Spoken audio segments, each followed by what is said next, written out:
नमस्कार, मैं राकेश परमार और आप देख रहे हैं महत्वपूर्ण मुद्दा।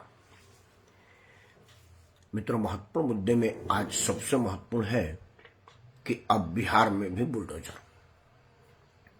यह मैं इसलिए कह रहा हूं कि पटना के सड़कों पर, मुजफ्फरपुर और बिहार के कुछ हिस्सों में आज बुलडोजर चला। यह इसलिए महत्वपूर्ण है कि योगी आदित्यनाथ ने बिहार में सबसे ज्यादा रैली और रोड शो किया था और 100% परिणाम रहा। जहां गए वहां से विजय प्राप्त किए।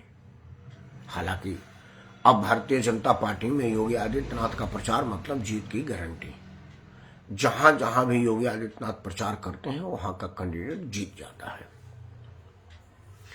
योगी जी ने पूरे प्रचार में सिर्फ 2 ही बातें बताया, मतलब लब बोलो आप 2, बाकी तो नेता है बहुत कुछ बोले होंगे, लेकिन जो मेन फोकस था वो था 2 बातों पर। पहला था, हमने माफियाओं के जमीन पर बुलडोजर चला दिया है और अब माफिया प्रदेश छोड़ के चला गया है, नहीं तो उसको हमने रगड़ दिया है। और माफियाओं के कब्जे वाले जमीन पर गरीबों के लिए आवास बना करके गरीबों में बांट दिया है। अब माफिया उत्तर प्रदेश में नहीं है, या तो वो जेल में है या प्रभु से मेल में है। यही बात 2 उनका लबोलवाब था और कह रहे थे कि आप बिहार में एनडीए का सरकार बनाइए और यहां भी माफियाओं पर बुलडोजर चलवाइए। बिहार के महंतम जनता ने खुल के मतदान दिया और प्रचुर मात्रा में एनडीए को अपना समर्थन और आशीर्वाद दिया। उसका परिणाम है कि एनडीए ने अब बाबा बुलडोजर नाथ का बुलडोजर अपनाया है। आज पटना के सड़कों पर खूब चलाया है और अब इसका परिणाम भी अभी तुरंत तत्काल दिखने को मिला। जहां बुलडोजर चल रहा था वहां पर समाचार चैनल वाले भी गए थे। अब तो हर हाथ में मोबाइल है और यूट्यूबर समाचार चैनलों से ज्यादा एक्सेस, उनकी पहुंच बहुत ज्यादा है। सभी ने अपने अपने स्टोरी किया, हर आदमी ने अपने अपने रूप में दिखाया। लेकिन जिनका घर टूट रहा था उन्होंने भी नहीं कहा कि गलत हुआ है। अब वो जरूर करते कि नोटिस दे देते, पहले से बता देते। उस पर निगम कर्मचारियों ने कहा कि हम इनको आज नहीं 2 साल पहले बताए हैं, बीच में रिमाइंडर भी दिए हैं और माइक पर भी अनाउंस किए हैं। तो खैर वो निगम वाले ये नहीं कह सकता कि हमने कोई नोटिस नहीं दिया, नहीं तो अदालत हमारे देश में इन्हीं सब कामों के लिए बनी है। उसको यही काम सबसे पहले लगता है कि अवैध निर्माण को कैसे वैध कराया जाए, उस पर अतिक्रमण को मुक्त कराने के लिए निगम चाहता है तो उसको कैसे रोक लगाया जाए। हमारा अदालत इसमें सबसे आगे। लेकिन उन्होंने भी कहा कि बता देते तो हम खुद ही हटा लेते। लेकिन बाकी जिन जिन लोगों से पूछा उन्होंने कहा कि बहुत बढ़िया, एकदम होना ही चाहिए। लेकिन बिहार वासियों ने एक और डिमांड कर दिया कि देखिए, ये गरीब लोगों के अतिक्रमण से कुछ नहीं होगा।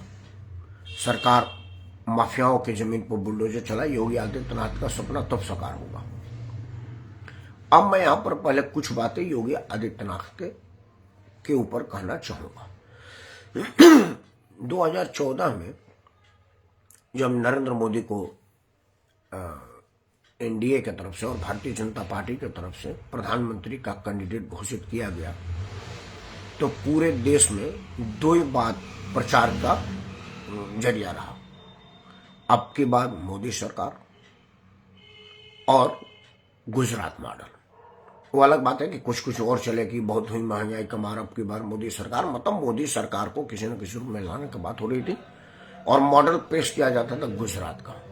गुजरात मॉडल मतलब विकास का मॉडल, गुजरात मतलब सुशासन का मॉडल, सर्वधर्म संभाग का मॉडल।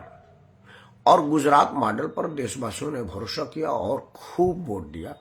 अब तक 2014 से एनडीए की सरकार केंद्र में चल रही है और भारत के बहुत सारे भूभाग में भगवा लहर चला हुआ है, भगवा फहरा रहा है। अब धीरे धीरे गुजरात मॉडल के ऊपर योगी आदित्यनाथ का बुलडोजर मॉडल चलने लगा है। हालांकि मेरा अपना मानना है, मैं कई बार टीवी चैनलों के डिबेट में भी, अपने भी इस चैनल पर, फेसबुक पर मैंने कहा है कि बुलडोजर चलने का मतलब है कि आपका प्रशासन फेल हो गया है। क्योंकि बुलडोजर तो निर्माण के बाद चलता है ना, तो निर्माण ही क्यों हुआ? सबसे पहला तो बुलडोजर वहां के सरकारी कर्मचारी और अधिकारियों पर चले जिन्होंने पैसा लेकर के या प्रलोभन में वहां पर निर्माण होने दिया, अतिक्रमण होने दिया। लेकिन खैर वो एक बड़ा व्यापक और बड़ा विषय हो जाएगा। लेकिन बुलडोजर चला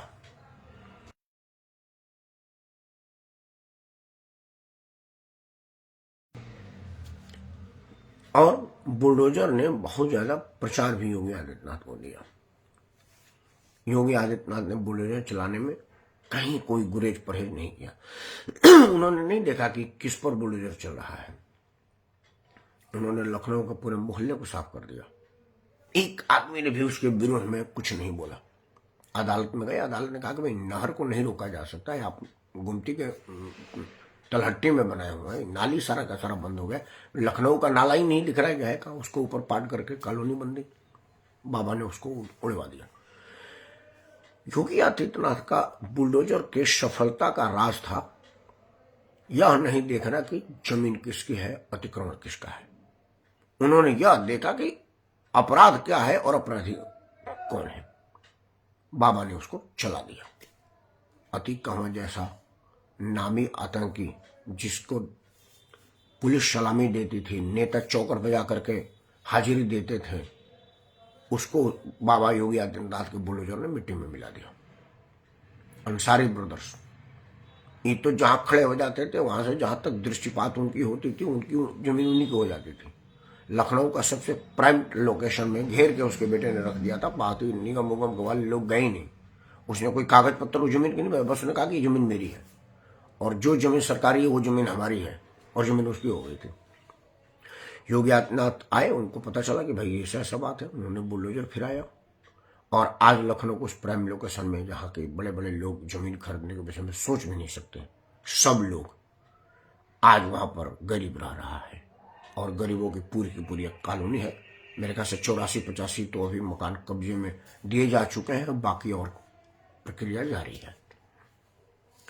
तो योगी आदित्यनाथ जी का सफलता का राज था अपराधी को नहीं देखना, अपराध का देखना कि उसका अपराध कितना बड़ा है। उसमें ना तो उन्होंने सवर्ण समाज देखा, ना पिछड़ा देखा, ना दलित देखा, ना हिंदू देखा, ना मुसलमान देखा, ना अपना देखा, ना पराया देखा। सबको एक साथ से न्याय किया। अब वो मोदी के विकास गुजरात मॉडल को ढक दिया है। इसको पहली बार फिर उत्तर प्रदेश के बाहर मध्य प्रदेश के मुख्यमंत्री ने अपनाया और खूब चलाया। यहां तक कि एक खबर आई कि पाकिस्तान में भी बुलडोजर चला।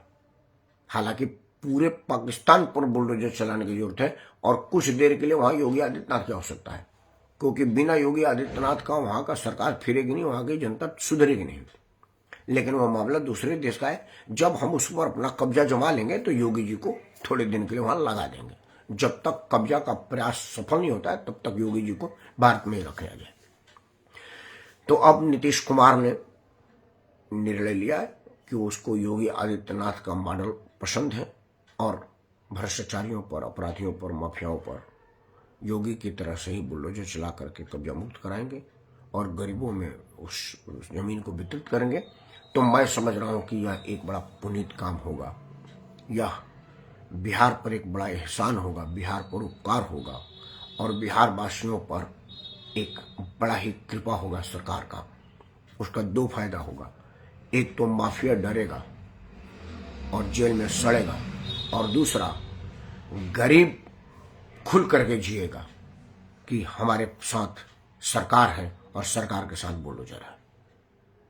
तो अगर यह खौफ देश भर के लोगों को घर कर गई कि भाई अगर हम कुछ भी गलत करेंगे, सरकार के या किसी की जमीन पर अतिक्रमण करेंगे तो बुलडोजर आएगा और हमको धराशायी करेगा, तो मैं समझ रहा हूं कि अवैध कब्जे का बाजार गर्म की जगह ठंडा होगा और देश में अमन चैन बनेगा। क्योंकि लाठी हाथ में होनी नहीं चाहिए, उसे चलना भी चाहिए, तभी जाकर के अपराध में नियंत्रण पाया जाता है, अपराधियों में खौफ भरा जाता है। और भोजपुरी में कहते हैं कि भय से तो भूत कांप जाता है, डंडा से तो भूत डर जाता है। तो फिर ये अपराधी किस खेत के मूल्य है। अपराध पर बिहार के मुख्यमंत्री का योगी आदित्यनाथ का मॉडल अपनाने की भूरी प्रशंसा के साथ मैं राकेश परमार आप सबको सादर प्रणाम करता हूं। जय हिंद, वंदे मातरम और भारत माता की जय।